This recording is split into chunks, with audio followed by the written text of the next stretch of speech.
কিনারা দাঁড়ায় আছি আমি, আর ভয় আপনি পাইতেছেন? তুই বুঝলেন কেমনে? চোখের সামনে দাঁড়ায় আছি, তারপরে উকি মারতেছেন। সাংবাদিক ছাড়া তো আর এই কাজ কেউ করে না। আমি সামিউল। শিক্ষায় সাংবাদিকদের সাথে হাত মিলানো ছেড়ে দিচ্ছি।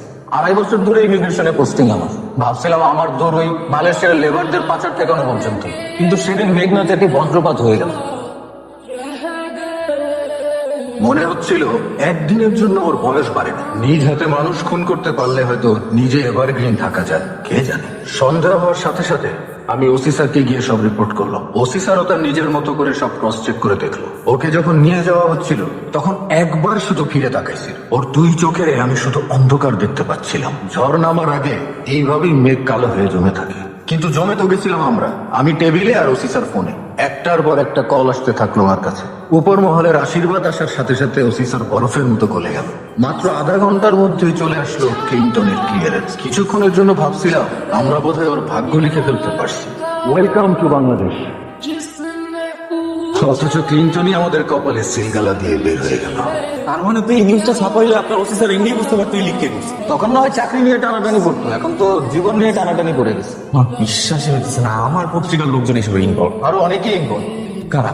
সেটা বলতে পারবো না, তবে জহির ভাইয়ের নাম কিন্তু লিস্টে উঠে গেছে। লিস্ট? স্পেশাল ব্রাঞ্চের সার্ভেইলেন্স লিস্ট। একটা মোস্ট ওয়ান্টেড ক্রিমিনাল দেশে ঘুরে বেড়াইতেছে আর পুলিশ উল্টা জমি বাড়িতে তুলে নিয়ে গেল। এই দেশ কাকে যে বেশি আপন ভাবে সেটা এয়ারপোর্টের ভিআইপি লঞ্চে একদিন ডিউটি করলেই বোঝা যায়। শুনেন, জহির ভাইয়ের কিছু হলে কিন্তু আমার আপনারও খবর আছে, বুঝতে পারছেন? সাবধানে থাকেন, আসি।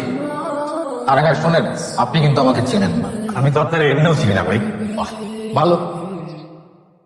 এই নেন ক্লিনটনের শিডিউল না বের করতে হলো অ্যাড্রেস সিডি বের করে ফেলছি। পাসপোর্টের শেষ পাতায় কি থাকে? Dollar endorsement. সেখান থেকে জানা গেছে ক্লিনটনের অ্যাকাউন্ট আছে আমেরিকার কেনান থাচার ব্যাংকে। তার মানে আমার ক্রেডিট কার্ড যদি দেশে কোথাও ইউজ হয় সেই ডলার প্রসেস হবে এমন কোনো দেশি ব্যাংকে যাদের সাথে সেই আমেরিকান ব্যাংকের অ্যাফিলিয়েশন আছে। আর এই মুহূর্তে এরকম ব্যাংক দেশে একটাই, মার্কেট রাষ্ট্রব্যাংক। আর ওই ব্যাংকের ম্যানেজার তোর পরিচিত?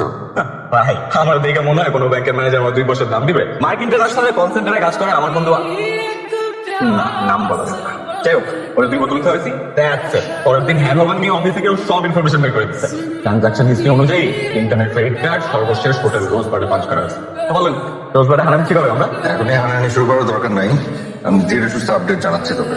মানে বারুদ দিলাম আমি, আগুন জ্বালাবেন আপনি। রোজবার থেকে ইনফরমেশন লাগবে না? এভিডেন্স করতে পারবেন? কেন তোর কল ভয় থাকতে পারে, আমার কল কার্ড থাকতে পারে না?